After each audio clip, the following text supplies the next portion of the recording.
जय हिंद साथियों, मैं विवेक कुमार स्वागत करता हूं आपके अपने YouTube चैनल ज्ञान विवेक क्लासेस में। दोस्तों, जो आज हम करने वाले हैं वो करने वाले हैं इंडियन नेवी MR 2021 और 22 बैच के लिए एक नए अंदाज में फुल प्रैक्टिस सेट नंबर तीसरा होगा। इसके पहले हमने कंटिन्यू 2 प्रैक्टिस सेट किए हैं। अगर आप नहीं देखें तो उन्हें जाके देख लीजिएगा। अगर कोई नया बच्चा है तो उसके लिए हम बता दें कि इसमें जो पेपर पैटर्न होता है उसमें 25 नंबर GS GK और 25 नंबर में मैथ और साइंस रहता है। कुल समय रहता है 50 क्वेश्चनों के लिए 30 मिनट। अगर आप हमारी PDF लेना चाहते हैं तो आप इस नंबर पर व्हाट्सएप मैसेज कर सकते हैं। तो चलिए शुरू करते हैं। आज का जो हमारा पहला क्वेश्चन होगा ये पार्ट 1 है और सेम ऐसे ही आएगा जब आप ऑनलाइन पेपर देंगे इंडियन नेवी MR का। तो मैंने इसीलिए सेम रखा है। जैसे पेपर होता है वैसे ही ये टेस्ट भी रखा है, ये प्रैक्टिस सेट भी रखा है। तो चलिए, तो आज का जो हमारा पहला क्वेश्चन है वो कह रहा है बेटन कप निम्नलिखित में से किस खेल से संबंधित है। ये दिया है क्रिकेट, हॉकी, फुटबॉल या वॉलीबॉल। तो इसका जो सही जवाब होगा वो होगा ऑप्शन नंबर दूसरा, यानी कि हॉकी। एक चीज़ मैं आपको और बता दूं कि ये जो क्वेश्चन मार्क ऐसे क्वेश्चन मार्क बना है, दरअसल ये मेरी एक छोटी सी गलती हो गई थी टाइप करते समय, तो वैसे हो गया है। इसके लिए मैं क्षमा चाहूँगा। अगर मैं आपको बोलूँ कि क्वेश्चन मतलब ऑप्शन नंबर A सही है तो आप इसको समझिएगा, B इसको समझिएगा, C इसको और D इसको। तो इसका सही जवाब हो जाएगा ऑप्शन नंबर B, यानी कि हॉकी। चलिए अगला सवाल जो हमारा कह रहा है निम्नलिखित में से किसे सफ़ेद हाथियों का देश कहते हैं। ए थाईलैंड, अफ्रीका, क्यूबा या टर्की। तो इसका सही जवाब हो जाएगा ऑप्शन नंबर A, यानी कि थाईलैंड। थाईलैंड को कहते हैं सफ़ेद हाथियों का देश। ये सवाल जो है MR 2020 में आया था। जो 2020 फरवरी 2020 में पेपर हुआ था उसमें ये सवाल आया था। तो ये सारे प्रीवियस ईयर के क्वेश्चन हैं। इनको आप ये मत समझिए कि ये बहुत नॉर्मल क्वेश्चन है। दरअसल ऐसे क्वेश्चन आते ही हैं। अगर आप इनमें ही अपनी पकड़ मजबूत रखते हैं तो आपका सिलेक्शन 100% हो जाएगा। तो चलिए थोड़ा जल्दी में करेंगे क्योंकि हमें मैथ सॉल्व करना पड़ेगा। अगला सवाल कह रहा है सीमांत गांधी किसे कहा जाता है। शेख अब्दुल्ला, मणिलाल गांधी या खान अब्दुल गफ्फार खान या गोपाल कृष्ण गोखले। इसका सही जवाब जो होगा वो होगा ऑप्शन नंबर तीसरा, यानी कि खान अब्दुल गफ्फार खान को हम सीमांत गांधी के नाम से भी जानते हैं। अगला सवाल कह रहा है सूर्य मंदिर कौन से राज्य में स्थित है। तो आप सबको पता होगा सूर्य मंदिर जो है कोणार्क है। और कोणार्क कहाँ है तो उड़ीसा में है। तो इसका सही जवाब हो जाएगा ऑप्शन नंबर C, यानी कि उड़ीसा। सूर्य मंदिर जो है उड़ीसा में है, उड़ीसा राज्य में। 5वां सवाल कह रहा अंतर्राष्ट्रीय योग दिवस प्रतिवर्ष किस दिन मनाया जाता है। तो आप सबको पता होगा जो अंतर्राष्ट्रीय योग दिवस है प्रतिवर्ष 21 जून को मनाया जाता है। अगला सवाल हमारा जो कह रहा निम्नलिखित विकल्पों में से किस के सदस्य राज्यों के मुख्यमंत्री होते हैं। ऑप्शन दिया नीति आयोग, वित्त आयोग, राष्ट्रीय विकास परिषद या चुनाव आयोग। तो इसका जो सही जवाब होगा वो हो जाएगा राष्ट्रीय विकास परिषद के जो सदस्य होते हैं। दरअसल जो राज्यों के मुख्यमंत्री होते हैं वही राष्ट्रीय विकास परिषद के सदस्य भी होते हैं। तो इस तरह से इसका सही जवाब हो जाएगा ऑप्शन नंबर C। 7वां सवाल जो हमारा कह रहा कुतुब मीनार के पास स्थित मेहरौली पिलर प्राथमिक रूप से किस कारण प्रसिद्ध है। तो आपको बता दें जो कुतुब मीनार के पास मेहरौली पिलर है वो उत्कृष्ट गुणवत्ता के इस्पात के कारण प्रसिद्ध है। तो इस तरह से इसका जो सही जवाब होने वाला है वो होने वाला है ऑप्शन नंबर C, यानी कि उत्कृष्ट गुणवत्ता के इस्पात के कारण मेहरौली पिलर प्रसिद्ध है। 8वां नंबर सवाल कह रहा है कि भारतवर्ष में खरीफ की फसल की कटाई किन महीनों में की जाती है। ऑप्शन दिया है जनवरी से मार्च, फरवरी से अप्रैल, सितंबर से अक्टूबर या नवंबर से जनवरी। तो इसका 8 का सही जवाब होने वाला है ऑप्शन नंबर C, यानी कि सितंबर से अक्टूबर के बीच में खरीफ फसल की कटाई की जाती है। और खरीफ फसल की मुख्य एक फसल भी है कौन सी, धान। अगला सवाल कह रहा अशोक के शिलालेख पर किस प्रकार की लिपि का प्रयोग किया गया है। तो आपको हम बता दें, ऑप्शन पहले पढ़ते हैं ब्राह्मी, देवनागरी, गुरु लिपि या संस्कृत। जो अशोक के शिलालेख हैं उनमें अधिकतर ब्राह्मी लिपि का प्रयोग किया गया है, तो इस तरह से इसका सही जवाब हो जाएगा ऑप्शन नंबर ए। अगला सवाल जो हमारा कह रहा है, वैसे अशोक के शिलालेखों में कई लगभग 4 प्रकार की लिपियों का प्रयोग किया गया है, लेकिन ज़्यादातर ब्राह्मी लिपि का प्रयोग किया गया है, तो वैसे ऑप्शन में भी यही आने वाला है। अगला सवाल जो हमारा कह रहा है कि स्वतंत्रता, समानता और बंधुत्व, ये 3 शब्द बहुत ही इंपॉर्टेंट हैं। आप जब पॉलिटी पढ़ेंगे तब इनका महत्व तो समझ में आएगा। अगला सवाल जो हमारा सवाल पढ़ दूँ पहले पूरा, कह रहा है कि स्वतंत्रता, समानता और बंधुत्व के विचार जिनसे भारत का राष्ट्रीय आंदोलन प्रभावित हुआ था, कहाँ से लिए गए थे। ऑप्शन ए दिया है अमेरिकी क्रांति, रूसी क्रांति, चीनी क्रांति या फ्रांस की क्रांति। तो इसका जो सही जवाब होने वाला है, ये तीनों शब्द फ्रांस की क्रांति से लिए गए थे, तो इस तरह से ऑप्शन नंबर डी इसका सही जवाब हो जाएगा। अगला सवाल हमारा कह रहा है कि संयुक्त राष्ट्र संघ के, क्षमा कीजिएगा, अगला सवाल जो हमारा कह रहा है संयुक्त राष्ट्र संघ में निम्नलिखित में से कौन सी कामकाज की भाषा नहीं है, मतलब इनमें से कौन सी भाषा में वहाँ पर कार्य नहीं किया जाता है। तो जो जापानी है वो कामकाज की भाषा नहीं है, तो इस तरह से इसका डी नंबर बिल्कुल सही हो जाएगा। अगला सवाल 12 नंबर सवाल जो हमारा कह रहा है कि ओलंपिक झंडे में कितने रिंग्स होते हैं। मैं बता दूं आपको, अभी मैंने एक एग्ज़ाम दिया था इंडियन कोस्ट गार्ड को, मेरा 24 मार्च को था, 24 मार्च 2021 को, उसमें ये सवाल पूछा गया है। तो इसका जो सही जवाब होगा, ओलंपिक झंडे में 5 रिंग्स होते हैं। आप मैंने जो पेपर दिया था उसमें मात्र 7 जीएस के क्वेश्चन थे, उसमें ये क्वेश्चन भी आया था, तो आप ये क्वेश्चन मैंने सारे प्रीवियस ईयर के पेपर के लिए हैं। तो अगला सवाल जो हमारा कह रहा है, सवाल नंबर 13 कह रहा है भारतीय सेना का तोपखाना विद्यालय कहाँ स्थित है। तो ये जो भारतीय सेना यानी कि इंडियन आर्मी का तोपखाना विद्यालय है वो देवलाली में स्थित है, तो इसका सही जवाब ऑप्शन नंबर सी हो जाएगा। देखिए अगला सवाल कह रहा है ब्रिज जो टेक्निक होती है ये किस में अपनाई जाती है। तो आपको हम बता दें, जो कुश्ती होती है उसमें ये ब्रिज तकनीक अपनाई जाती है, तो इस तरह से इसका सही जवाब होगा ऑप्शन नंबर बी। 15 नंबर सवाल हमारा जो कह रहा है, निम्नलिखित में से किस पुस्तक को समाजवाद की बाइबिल कहते हैं। ऑप्शन ए दिया है economics of welfare, Das Kapital, value and capital, Asian drama. तो इसका सही जवाब हो जाएगा ऑप्शन नंबर बी यानी कि दास कैपिटल, और दास कैपिटल के जो लेखक हैं वो हैं कार्ल मार्क्स, तो इसका सही जवाब हो जाएगा ऑप्शन नंबर बी। और एशियन ड्रामा के लेखक कौन है, तो वो हैं विलियम शेक्सपियर। अगला सवाल जो हमारा कह रहा है राजा रवि वर्मा कहाँ के महान चित्रकार थे।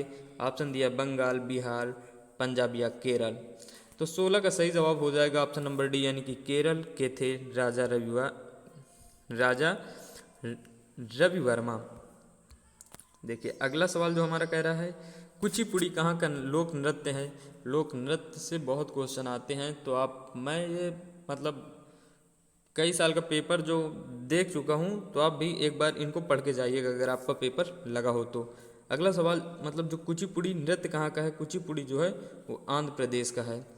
कुचिपुड़ी नृत्य आंध्र प्रदेश का है, इसका सही जवाब हो जाएगा ऑप्शन नंबर बी। 18 नंबर सवाल कह रहा है केवलादेव राष्ट्रीय उद्यान किस राज्य में स्थित है। यहाँ से भी क्वेश्चन हर बार आते हैं, तो ये भी आप पढ़ के जाइएगा। कर्नाटक, मध्य प्रदेश, महाराष्ट्र या राजस्थान। जो केवलादेव राष्ट्रीय उद्यान है वो मध्य प्रदेश यानी कि एमपी में है, तो इसका सही जवाब हो जाएगा ऑप्शन नंबर बी। 29 नंबर सवाल कह रहा है बुद्ध के उपदेश किस भाषा में थे। तो जो बुद्ध के उपदेश थे वो पाली भाषा में थे, और आपको पता होगा बुद्ध ने अपना प्रथम उपदेश कहाँ दिया था, तो वो दिए थे सारनाथ में। कहाँ? सारनाथ में। अगला सवाल हमारा कह रहा है माउंट एवरेस्ट पर चढ़ने वाली प्रथम छिन्न अंग मतलब विकलांग को ही दिव्यांग कहते हैं। छिन्न अंग वाली महिला, भारतीय महिला कौन थी। तो आप सबको पता होना चाहिए कि जो माउंट एवरेस्ट पर चढ़ने वाली प्रथम विकलांग या छिन्न अंग वाली महिला थी वो थी अरुणिमा सिन्हा। और अभी एक क्वेश्चन आया था फरवरी 2020 में, जब मैं एग्ज़ाम दिया था तो आया था क्वेश्चन माउंट एवरेस्ट पर चढ़ने वाली प्रथम भारतीय महिला कौन थी। तो वो अगर ऐसा क्वेश्चन आए तो हो जाता बछेंद्री पाल, यानी कि ऑप्शन नंबर बी। अगर ये न रहता क्वेश्चन में तो इसका आंसर बछेंद्री पाल होता, जो कि आ चुका है 6 फरवरी 2020 तीसरे शिफ्ट में ये सवाल पूछा गया था। अगला सवाल जो कह रहा है कि सुभाष चंद्र बोस ने निम्नलिखित में से किस पार्टी की स्थापना की थी। तो 1939 में इन्होंने फॉरवर्ड ब्लैक की स्थापना की थी। तो इस तरह से इसका सही जवाब हो जाएगा ऑप्शन नंबर डी। 22 नंबर सवाल कह रहा है महात्मा गांधी निम्नलिखित में से किस का समर्थन नहीं किया। मद्य निषेध, भारी उद्योग, ग्राम पंचायत या श्रम गरिमा।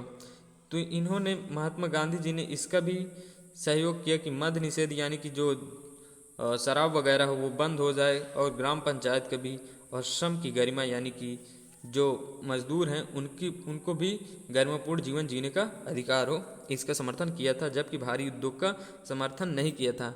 आपको पता होगा कि महात्मा गांधी जी स्वयं चरखे से वस्त्र को बनाते थे, कपड़ा बनाते थे, तो वो भारी उद्योग को इसलिए नहीं पसंद करते थे। 23 नंबर सवाल कह रहा है कि राज्यपाल का कार्यकाल कितने वर्ष का होता है। इस तरह से अगर सवाल आए तो इसका सही जवाब 5 वर्ष हो जाएगा। लेकिन हम आपको बता दें जो राज्यपाल का कार्यकाल है वो राष्ट्रपति के प्रसाद पर्यंत होता है। प्रसाद पर्यंत का मतलब यह होता है कि राष्ट्रपति अगर चाहे तो राज्यपाल को 5 साल से ज़्यादा तक उसके पद पर रहने दे सकता है। अगर चाहे तो जिस दिन नियुक्त किया है उसी दिन उसे हटा सकता है। तो राष्ट्रपति अपने विवेक का इस्तेमाल करके उसे हटा सकता है। इस तरह से इसका सही जवाब हो जाएगा ऑप्शन नंबर बी यानी कि 5। अगला सवाल जो हमारा कह रहा है निम्नलिखित में से किसका संबंध गदर पार्टी से नहीं था। तो ये भी सवाल आया था, लेकिन आया था गदर पार्टी का संस्थापक कौन है। तो अगर इस तरह से आते तो लाला हरदयाल हो जाता। लेकिन इसका जो सही जवाब होने वाला है वो होने वाला ऑप्शन नंबर बी, बाबा गुरदीत सिंह का संबंध गदर पार्टी से नहीं है। तो इस तरह से इसका सही जवाब हो जाएगा ऑप्शन नंबर दूसरा। चलिए, ये हमारा जीएस का आखिरी सवाल होगा। कह रहा आसपास के वातावरण में पशुओं और पौधों के संबंध के अध्ययन को क्या कहते हैं। तो इसे कहते हैं पारिस्थितिक विज्ञान। ऑप्शन नंबर ए इसका सही जवाब हो जाएगा। पारिस्थितिक विज्ञान, इकोलॉजी कहते हैं इसे। देखिए अगला सवाल है, अगला मतलब पार्ट जो शुरू हो रहा है उसमें मैथ और साइंस है।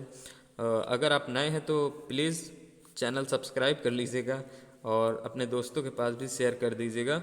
लाइक अगर अच्छा लगता हो तो करिएगा, ना अच्छा लगता हो तो आप डिसलाइक भी कर सकते हैं।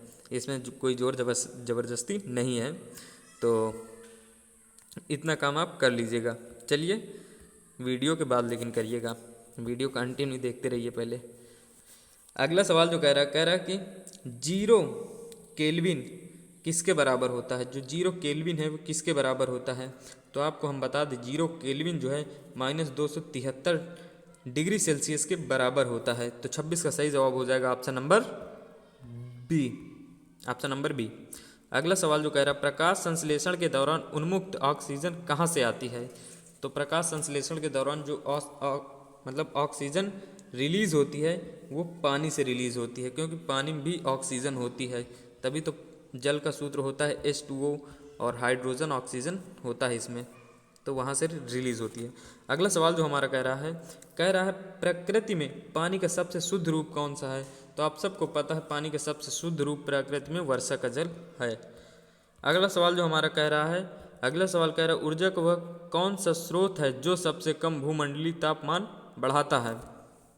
भूमंडलीय तापमान का मतलब ये है कि वो कौन सा स्रोत है जो हमारे पृथ्वी के वातावरण में टेम्परेचर को सबसे कम बढ़ाता है।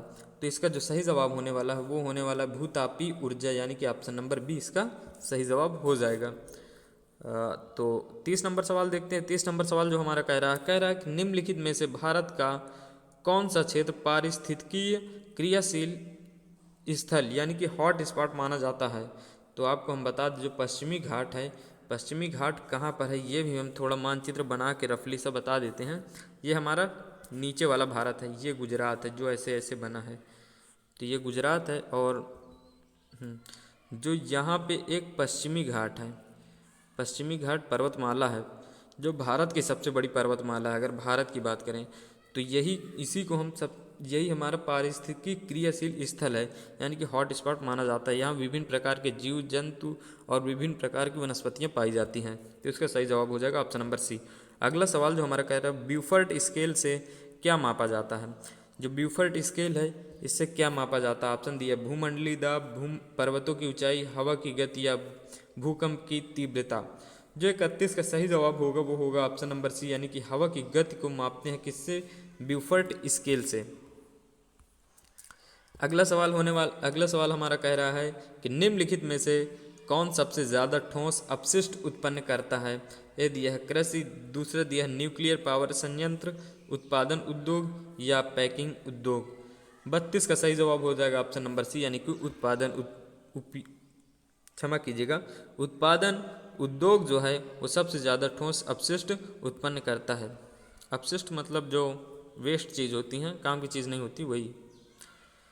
जैसे पोटेशियम, अगला सवाल कह रहा है पोटेशियम परमैंगनेट के उपयोग पेयजल के शुद्धिकरण के लिए किया जाता है क्योंकि यह जल की अशुद्धियों को घोल देता है। तो इसका सही जवाब ऑप्शन नंबर डी हो जाएगा। अगला सवाल जो हमारा कह रहा है फसलों पर डीडीटी का छिड़काव किस प्रकार का प्रदूषण उत्पन्न करता है। डीडीटी ये एक कीटनाशक दवा है। तो ये जो प्रदूषण किस प्रकार का फैलाता है, मृदा और जल प्रदूषण उत्पन्न करता है। इसके छिड़काव से मृदा और जल प्रदूषण होता है।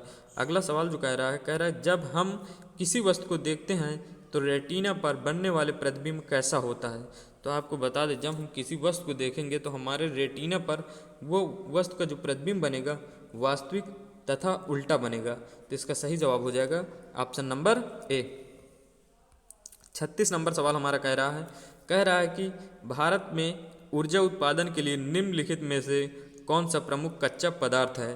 तो इसका सही जवाब ऑप्शन नंबर डी, यानी कि कोयला होने वाला है। कोयला जो है भारत में ऊर्जा उत्पादन का सबसे प्रमुख कच्चा पदार्थ है, रॉ मटेरियल जिसे कहेंगे इंग्लिश में। अगला सवाल कह रहा है कि सिरका क्या है। तो आपको बता दें, जो सिरका है वो तन एस्टिक एसिड है। तो इसका सही जवाब ए हो जाएगा, ऑप्शन नंबर ए हो जाएगा। 38 नंबर सवाल हमारा कह रहा है, और ये साइंस का लास्ट सवाल होगा, कह रहा है निम्नलिखित में से कौन से ईंधन से सबसे अधिक पर्यावरण प्रदूषण होता है, सबसे कम पर्यावरण प्रदूषण होता है। तो इसका सही जवाब हो जाएगा ऑप्शन नंबर सी, यानी कि हाइड्रोजन से सबसे कम पर्यावरण प्रदूषण होता है। यहाँ हम मैथ करेंगे। मैथ को सुन के ही कुछ बच्चों के चेहरे पे हवाइयाँ उड़ने लगी होंगी, तो मैं उनसे कहूँगा मैथ कोई हवा नहीं है, उठाइए पेन और कलम, जुड़ जाइए। आपका एक्सप्रेशन ऐसा नहीं होना चाहिए बल्कि ऐसा होना चाहिए। मतलब आप हवा मत समझिए मैथ को, हवा नहीं बल्कि हलवा है। चलिए उठाइए पेन और कॉपी, करते हैं मैथ का आज काम तमाम। चलिए शुरू करें। जो मैथ का समय कितना हुआ, अभी समय काफ़ी है हमारे पास, तो चलिए शुरू करते हैं बिना समय गंवाए। जो हमारा मैथ का पहला सवाल है, सवाल कह रहा है 42 मतलब 8,250 का 8% वार्षिक साधारण ब्याज की दर से 3.5 वर्ष का साधारण ब्याज ज्ञात कीजिए। साधारण ब्याज का पहले तो मैं आपको फार्मूला बता देता हूँ। साधारण ब्याज का फार्मूला होता है SI मतलब सिंपल इंटरेस्ट बोलेंगे, यानी कि साधारण ब्याज।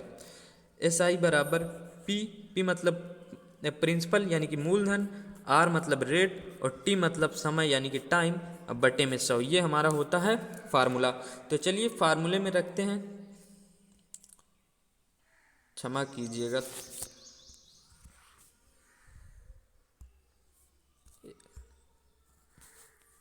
एक मिनट, मैं वीडियो पुनः स्टार्ट नहीं करना चाहता क्योंकि फिर दिक्कत हो जाएगी मुझे।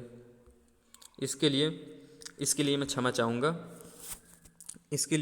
क्षमा चाहूँगा, थोड़ा मेरी गलती की वजह से हो गया।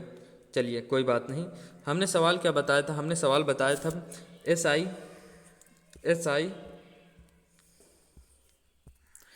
SI बराबर PR/T/100। तो हमारा जो SI हमें निकालना है, यानी कि साधारण ब्याज हमें ज्ञात करना है। हमारा जो प्रिंसिपल दिया है वो दिया है, चलिए SI की जगह पर SI रखते हैं, प्रिंसिपल की जगह 8,250 रखते हैं, और गुणे में R हमारा दिया है आर हमारा 8% दिया है और टाइम हमारा 3.5 दिया है, यानी कि 3.5 और बटे में 100। यहाँ से दशमलव काटेंगे तो यहाँ 1 जीरो और बढ़ जाएगा और हम यहाँ से ये भी काटेंगे तो और कुछ कट रहा है, 4 से काट देते हैं, 2 बार में ये कट जाएगा और 4 से इसे काटेंगे तो समझ लीजिएगा ये 2 है और 4 से इसे काटेंगे तो कट जाएगा 25 बार में। तो इसे काटेंगे अगर हम 825 को 25 से काटेंगे तो 8 चौक 32 से 33 बार में कट जाएगा। थोड़ा कलर और चेंज कर लें तो यहाँ पर 33 आ जाएगा। अब हमारे पास बचा क्या, हमारे पास बचा SI बराबर 33 गुणे 2 गुणे 35, 35 गुना 70 और 70 गुणे 33। हमारे पास अब कुल बचा SI बराबर 70 गुणे 33। तो 7 त्रिक 21 की 1 और 7 त्रिक 21 दुई 23, 1 जीरो, यानी कि 2310 किसी ऑप्शन में आ रहा है, ऑप्शन नंबर बी में आ रहा है, तो इसका सही जवाब ऑप्शन नंबर बी हो जाएगा। अगला सवाल, शायद छूट गया कोई सवाल हमारा, नहीं, चलिए सवाल नंबर 40 जो कह रहा है ये बहुत ईजी सवाल है, इसे आप अपने से करेंगे। सवाल नंबर 40 कह रहा है 0.21 का साधारण भिन्न में बदलिए। तो इसका जो सही जवाब हो जाएगा वो हो जाएगा ऑप्शन नंबर ए, यानी कि 21/100, 21/100 हो जाएगा। अगला सवाल जो हमारा कह रहा है, सवाल नंबर 41 कह रहा है 60 का 75% होगा, 60 का 75% होगा। चलिए हम निकालते हैं, 60 का की जगह पर लगाएंगे गुणा, 75 लिखेंगे, अगर प्रतिशत हटेगा तो करेंगे 100 का भाग।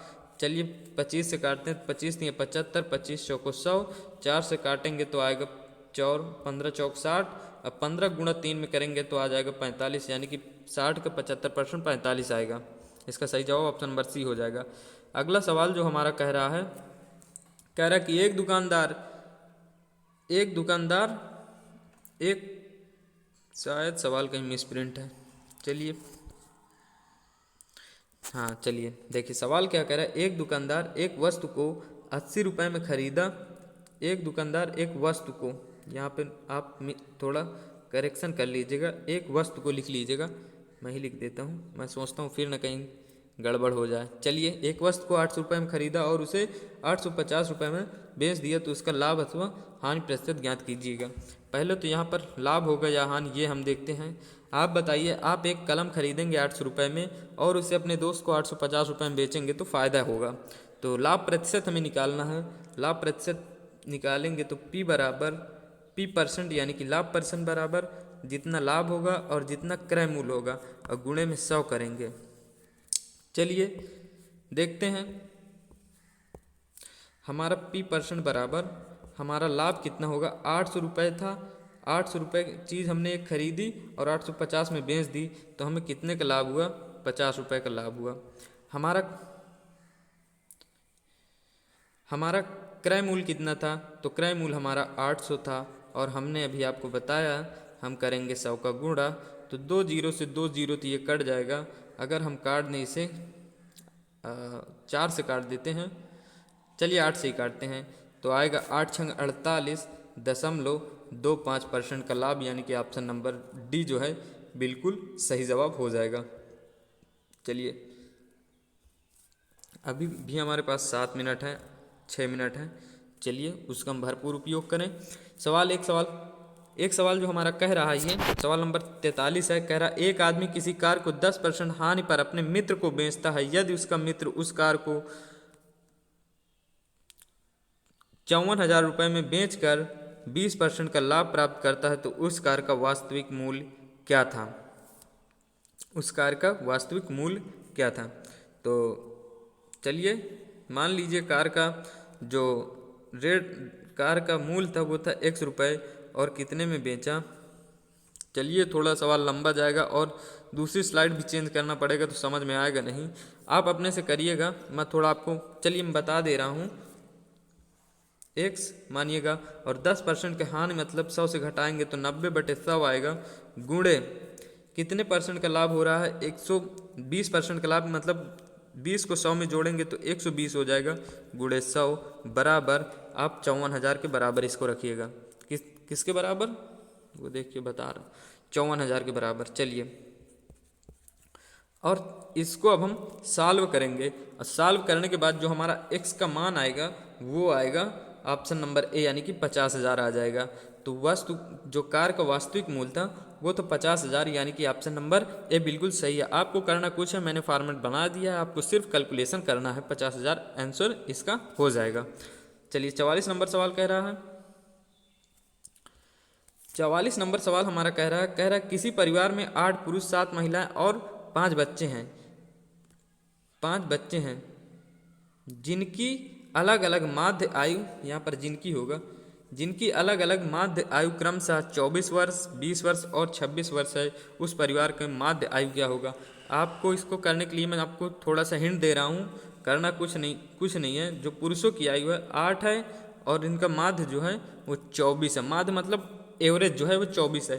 तो अब 8 गुणे 24 करेंगे, फिर 20 गुणे 7 करेंगे, फिर 5 गुणे 6 करेंगे, और सब पूरी जो मतलब एज है उसे जोड़ लेंगे, और पूरे जितने मेंबर है उसे जोड़ लेंगे, और एज में मेंबर का आप भाग दे देंगे।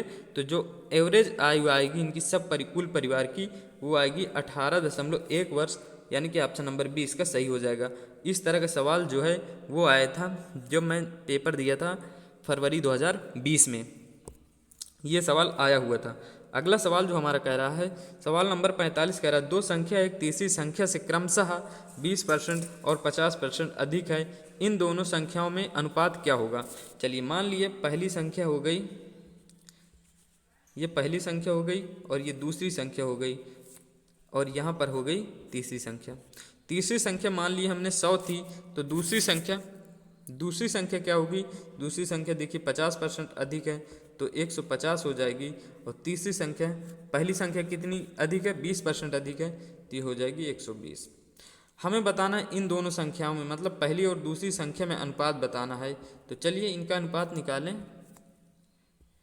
तो ये 0 से ये 0 कट गया। अब हमें इससे कोई मतलब नहीं है, हमें सिर्फ पहली और दूसरी से मतलब है। 3 से काटेंगे 12 को, तो 4 बार में कटेगा, और 15 कटेगा 5 बार में, यानी कि जिनका अनुपात आएगा वो आएगा 4:5, यानी कि ऑप्शन नंबर इसका जो बी दिया गया है वो बिल्कुल सही दिया गया है। चलिए थोड़ा स्पीड में करते हैं, नहीं तो कुछ सवाल छूट भी जाएंगे। देखिए सवाल कह रहा है एक त्रिभुज का क्षेत्रफल 45 वर्ग मीटर है, तो आधार जो है 12 सेंटीमीटर ऊंचाई ज्ञात कीजिएगा। सूत्र जो होता है इसका, त्रिभुज का क्षेत्रफल का सूत्र होता है जो एरिया, यानी कि रेक्टेंगल, यानी कि त्रिभुज का जो एरिया होता है वो होता है 1/2 आधार गुणे ऊंचाई। तो चलिए इसके जगह पर हम रखेंगे 45 बराबर 1/2 गुणे आधार हमारा 12 दिया है, ऊंचाई हमें ज्ञात करनी है। तो इससे जब हम काटेंगे, काटने पीटने पर जो हमारा आंसर आएगा वो आएगा 12 7.5, यानी कि ऑप्शन नंबर सी जो है इसका बिल्कुल सही जवाब हो जाएगा, ऑप्शन नंबर सी। तो आप इसे सॉल्व कर लीजिएगा। 47 नंबर सवाल कह रहा है कि रामू की वर्तमान आयु उसके पिता की आयु की आधी है। 10 वर्ष पहले रामू की आयु उसके पिता की आयु की 1/3, उसके पिता की आयु से 1/3 थी, तो रामू की वर्तमान आयु क्या होगी। देखिए सवाल बहुत ही सिंपल है, चलिए इसे भी हम बहुत ही सिंपल तरीके से सॉल्व करेंगे। मान लीजिए पिता की आयु दुगनी थी, माना रामू की आयु जो थी वो मान लीजिए x थी, रामू की आयु x थी, तो पिता की आयु कितनी होगी, दुगनी, यानी कि 2x थी। 10 वर्ष पहले कह रहा है, तो मतलब अगर मैं 20 साल का हूँ तो 10 वर्ष पहले मैं कितने साल का रहा हूँगा, तो 10 साल का रहा हूँगा। तो यहाँ से घटा देते हैं, 10 वर्ष और कम कर देते हैं, यानी कि x - 10, इसका भी 10 साल कम कर देते हैं, रामू का भी। और ये कह रहा आज जो है अपने पिता की 1/3 है, तो यहाँ बराबर करके अगर हम इसमें 3 का गुणा कर दें तो ये बराबर हो जाएगा। यहाँ 3 का गुणा कर दें, अगर हम, क्षमा कीजिएगा, अब क्या करना है, देखिए अब इसे सॉल्व कर लेना है। बराबर 3x, 3 का अंदर गुणा करेंगे 3x, और 3 का जब 10 में गुणा करेंगे तो 30 आ जाएगा।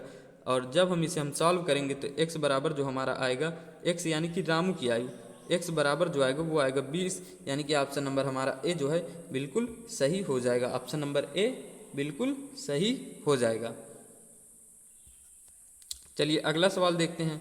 सवाल नंबर 48 है। सवाल नंबर 48 जो हमारा कह रहा है दो व्यक्ति एक स्थान से विपरीत दिशा में क्रमशः 2 किलोमीटर पर घंटा और आधा किलोमीटर पर घंटा की चाल से चलते हैं। 30 मिनट बाद उनके बीच की दूरी क्या होगी। चलिए देखिए, मैं यहाँ पर खड़ा हूँ और आप भी यहीं पे खड़े हैं। मैं चल रहा हूँ आधा घंटा, यानी कि 500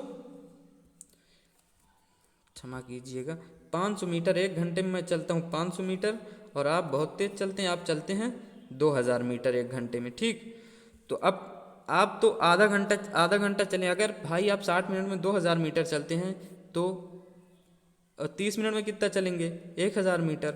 और मैं कितना चलूँगा, अगर मैं 1 घंटे में 500 मीटर चलता हूँ तो 30 मिनट में चलूँगा 250 मीटर। तो हमारे, अब आप यहाँ पर हो और मैं यहाँ पर, तो हमारे बीच की जो दूरी होगी वो हो जाएगी 1150 मीटर, यानी कि ऑप्शन नंबर ए जो है इसका बिल्कुल करेक्ट जवाब हो जाएगा। चलिए 49 नंबर सवाल कह रहा है कि एक वस्तु का अंकित मूल्य जो है वो 125 रुपये है। यदि दुकानदार 8% छोड़ देता है तो विक्रय मूल्य क्या होगा। देखिए, जो मान लीजिएगा, जो अंकित मूल्य को आप 100% मान लीजिएगा। 100%, क्षमा कीजिएगा पेन नहीं चल रहा है। अंकित मूल्य को आप 100% मानिएगा।